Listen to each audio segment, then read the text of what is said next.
Now to the United States, where the president has decided that they are going to pull out of Afghanistan. It is the longest war in American history. It is one that Australia has, of course, lost many a life and is going to be dealing with the consequences for some time, thanks to the Brereton report.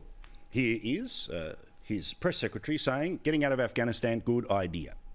The president has been consistent in his view that there's not a military solution to Afghanistan, that we have been there for far too long.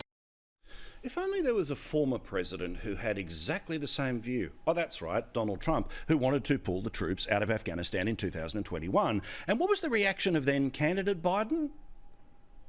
Just in terms of tactical reasons, it's hard to get those troops out. How and in what circumstances do we meet that agreement that was made by President Trump to leave under a deal that looks like it's not being able to be worked out to begin with? Oh, so it was a bad idea when it was the Orange Man. Does that surprise you? As for the actual consequences of us pulling out of Afghanistan, people like Lindsey Graham, who, yes, is always pro-war, said this. To all of you who are listening, you remember where you're at on September 11th, 2001. Our military told President Biden that if you withdraw all of our forces, Al-Qaeda and ISIS will come roaring back.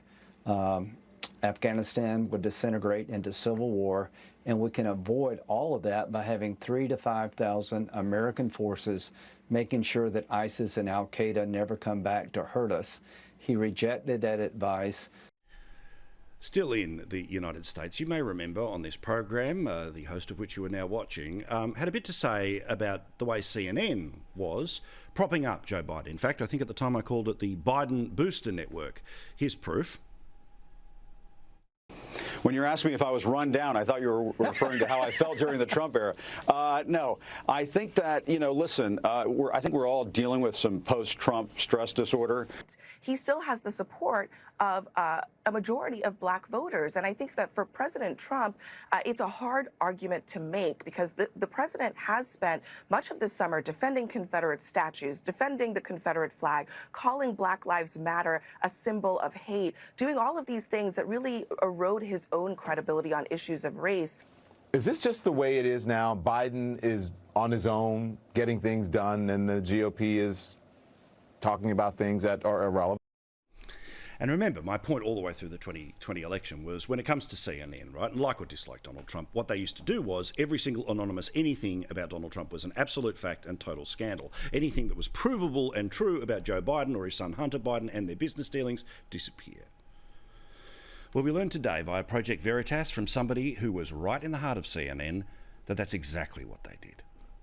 I am 100% going to say it, and I 100% believe it, that if it wasn't for CNN, I don't know that Trump would have got voted out. I really don't think so. Oh, really? I think if COVID hadn't happened, it wouldn't have mattered what we covered, and Trump would still be in office. I came to CNN because I wanted to be a part of that. So he came to CNN to be part of the effort to get rid of Donald Trump. So how did they do that? Well, exactly as I said, anything that was anything about Trump was headline news. Anything that was everything about Biden was hidden. I mean, like Trump, we did it. Like when Trump was, I don't know, like his hand was shaking or whatever like that. We brought in like so many medical people to like all tell a story that like it was all speculation. That he was like neurological damage, like that he was losing it. He's unfit to, whatever. We were creating a story there that we didn't know anything about. So that's I think that's propaganda. So what about any questions around the current president's health? I guess I have a confession. I worry about Biden and his health, I guess. Your news health? What? No, I said Biden, our president. Like I want to just like literally, I just want to like take care of him and make sure he's okay.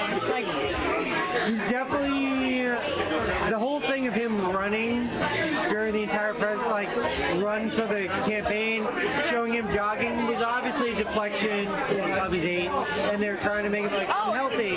Is that what we did? I don't know. Like, what do you mean? We would always show shots of him jogging. Yeah. And healthy, you know, blah blah blah, and him in aviator shades, and like you paint him as a young geriatric.